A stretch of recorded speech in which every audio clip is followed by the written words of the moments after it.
Everybody, welcome back. I am your host, and today I'm going to discuss a recent film that just came out, Tom and Jerry's, the Tom and Jerry movie. But here's the thing: I'm going to discuss it because I got to watch it on HBO Max. So, a nod to them for that. And I actually recommend getting it if you don't have it, as it is very helpful and it does contain more than just new movies. HBO Max actually allowed me to watch Godzilla, the originals, from the way back days, in the 60s. And it has the DC Universe's movies, as well as some of the cartoons from Cartoon Network and Crunchyroll. So you might want to check it out if you're looking for something that is fun.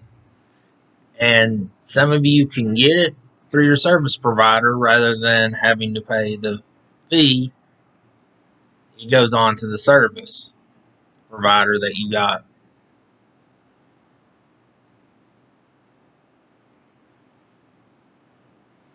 Now, anyways, on to the movie.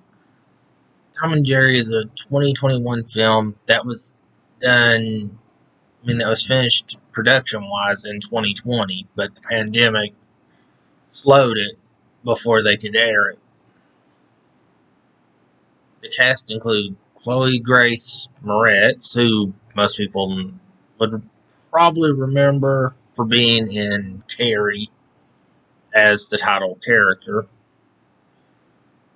And she was in Dark Shadows as Carolyn the werewolf, and Let Me In as Abby. The thing is, this one she's got more of a lighthearted role rather than the darker, subtle roles that she's been known to take. So it's actually a nice twist to see. Then you got Michael Pena, who did the movie Fantasy Island as Mr. Rourke. And also the Ant-Man and Wasp movie as the friend Luis. Then, of course, Tomcat and Jerry Mouse. The plot of the movie is actually very simple. Tom and Jerry are in New York and end up, instead of fighting each other, forced to work together to save the day. Now, I'm going to try and avoid spoilers in this, but just to let you know, there may be some in this, so warning there. Good for this. It kept to the traditional Tom and Jerry comedy. So, what you remember watching when you were kids will be, so what the parents and grandparents would remember as kids would be what was there. Not so much for nowadays.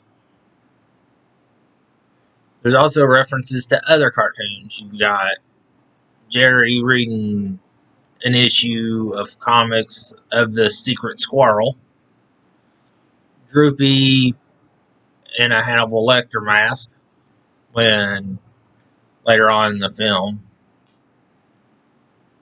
It also brings up the Angel and Devil Tom cat scenes, like in the old cartoons, which was very enjoyable. And I liked how this one did the comedy and romantic comedy, even though it's a children's movie. The bad things, the length was a little long for this, despite it being good. And I actually question to fans of the old Tom and Jerry versus the new viewers and the viewpoints as to whether they'd actually be acceptable or not. With the way a lot of society goes off very touchy suddenly, here lately, and gets offended.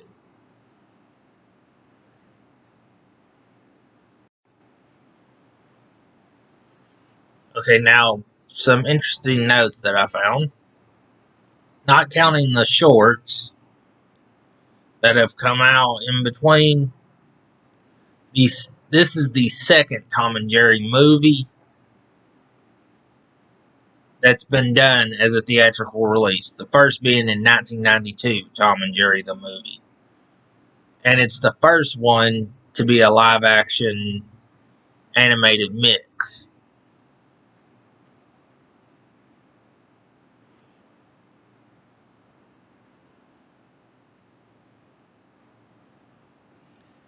It's also the first film to not have Hanna and Barbera in it due to their deaths in 2001 and 2006. But it does have archive recordings of Hanna, who did parts for both Tom and Jerry from 1942 to 1957. And due to previous complaints against the last theatrical, against the 92 movie, they did the best they could to not have the title characters speak or sing in this movie. Though there is a scene with Tom where he does sing a little bit. This is the first Hanna-Barbera movie since 2010's Yogi Bear, which means it's been 11 years. And it's the first live action one since Looney Tunes Back in Action in 2003, which was 18 years ago, to have a post-credits scene.